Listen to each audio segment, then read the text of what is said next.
This is DevOps in Agile Way podcast.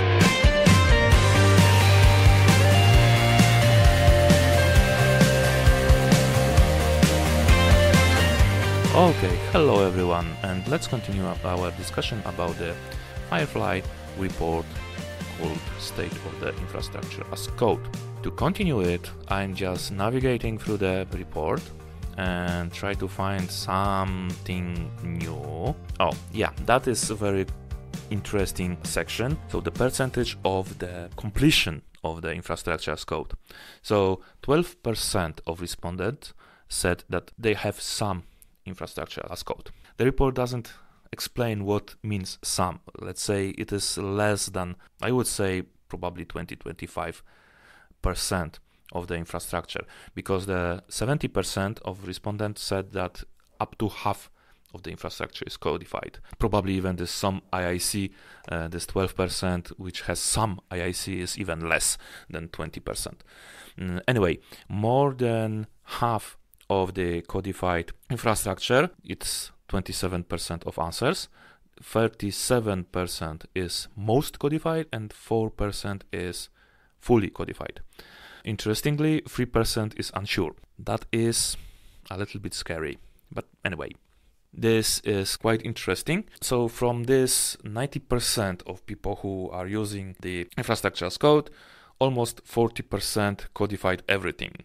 The question is, can I believe in this? And I think yes, considering the fact what I mentioned on the beginning of the previous episode, that there are specific group, like a group of people who are living in the kind of bubble who answered to this survey.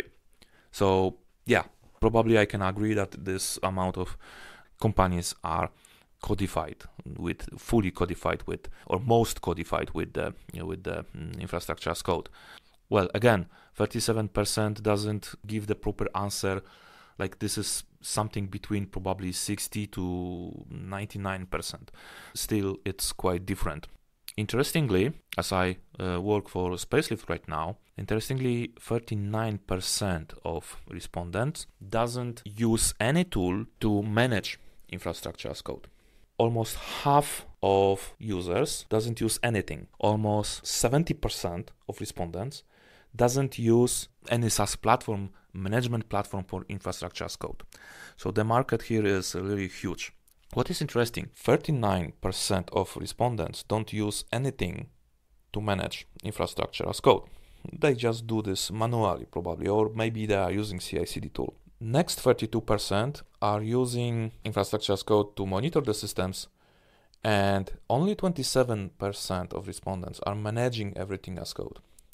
So probably this 27% are using not only CI/CD but some platforms to control the infrastructure as code.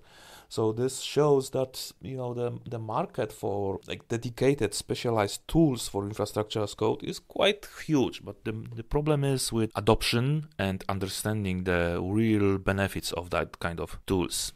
What I cannot agree in my soul with this report is the data about time spent per month on infrastructure as code. Let me tell you why. Because I do not believe this is something else than daily work.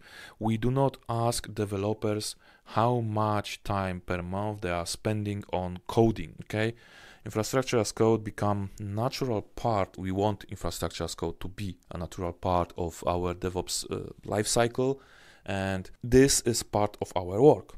Today we will use 1 hour, or we will code infrastructure as code for 1 hour, tomorrow for 8 hours. It depends on the needs. And this kind of divagation, I don't like it. I can understand the managerial/business reason of doing that, but honestly speaking, as a person who is close with engineering, I don't like it. It's not very trustworthy and not very fair to do this statistic, but that's my personal opinion. Interesting is infrastructure as code adoption strategy. So Firefly did quite good work here, and this is very interesting data. And once again, for those of you who are not familiar with this report, we are talking today about the state of infrastructure report done by Firefly. Go to gofirefly.io and you can find it. Report is, well, let's say it has a couple of months already, but still valid, I believe, and very, very interesting read. 60% of respondents considering the strategies about how they want to approach to the legacy code. Let's call it legacy code. 28% of respondents use infrastructure as code only for the new infrastructure. So they kind of segregate the existing infrastructure from the new infrastructure, and this will lead soon to problems because they need to, kind of keep alive two types of infrastructures, really. 56% of respondents retrofitting existing cloud with infrastructure as code.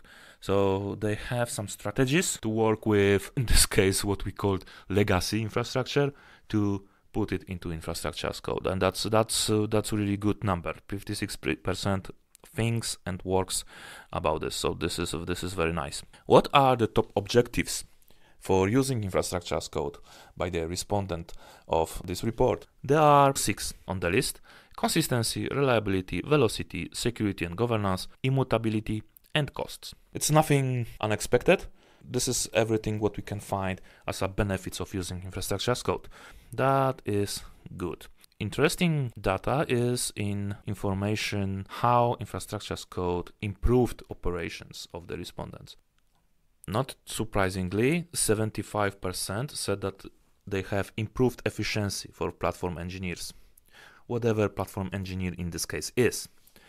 More reliable and less downtime, 55%. And here I need to stop, because this position, and also the second one, easier compliance and audit, seeing values for these two, more reliable and less downtime, and second, easier compliance and audit, on the level of 50%, leads me to the conclusion that, again, infrastructure as code is used, but not very well processed. Well, I don't want to be harsh, but if you try to hang your picture on the wall, you probably will use nail and hammer as long as your wall is built from wood, all right?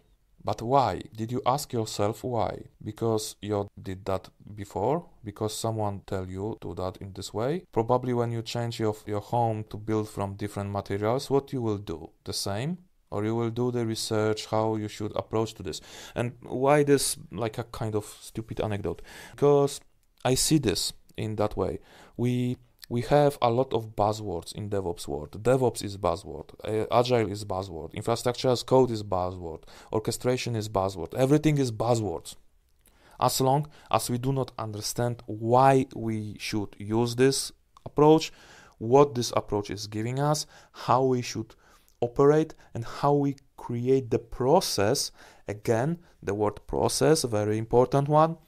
How we should build the process around this approach. And when the process for the infrastructure as code will be created properly, when the whole sequence of actions will be set properly, and, well, I need to say this, enforced properly, these numbers will be much, much higher.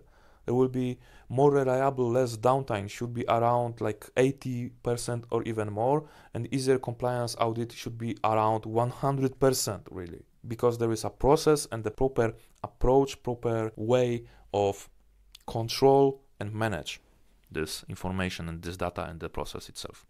And finally, 37% said that they improved security with infrastructure as code. Also, a little bit disappointing. I expect much more. So there is a really, really huge field to improve. Okay, next interesting topic, especially for me as I'm working for Spacelift right now, is the complexity tools section. And 55% of respondents said that they use 2 or more infrastructure as code frameworks. I wonder, because there is no information about that.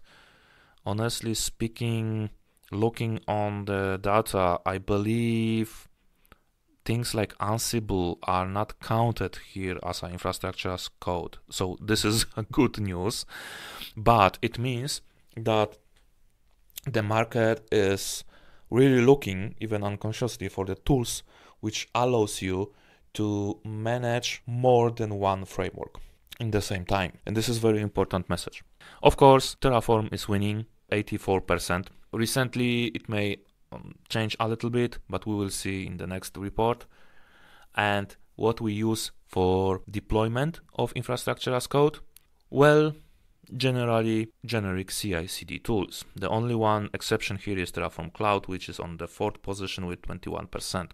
Nearly 80% are using existing CI pipelines to deploy infrastructure as code, choosing not to use deployment tools dedicated only to infrastructure as code. And this is the quote from the report.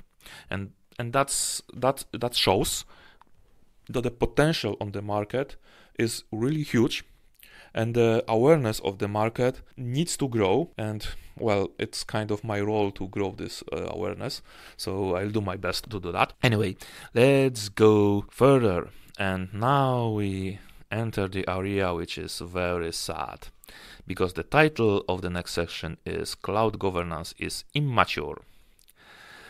What means? Drifts are not well managed. What means that we need to improve this, really. And what is really sad, if I look on the drift detection section, it tells me something like that. 19% can't detect drifts. Oh my. 32% are using manual detection. Jeez. 27% are using DIY tools. So they created something. And only 12% are using dedicated tools. So from this group of people who answered to this report, who we can say they are kind of aware on a little bit higher level of consciousness of infrastructure as code, only 12% are using the dedicated tools to detect drifts. And now, if you wonder why so many misconfigurations are there, why so many misconfigurations are exploited by attacking groups, you have your answer. Okay? This is for drift, but this is also related to misconfigurations. To finalize this episode, because it's also a kind of long episode, so those 2 episodes went much longer than I expected, what is quite nice. Anyway, and I hope you are not bored too much. I want to create one episode as a follow-up from this report to talk what I see as our next steps for our industry to grow the awareness, to grow the use of the proper tools. I will record this episode and probably it will be the next week episode. So stay tuned, subscribe, like, discuss, download the report and read it, because this is a very interesting one. And see you next time. Thank you very much.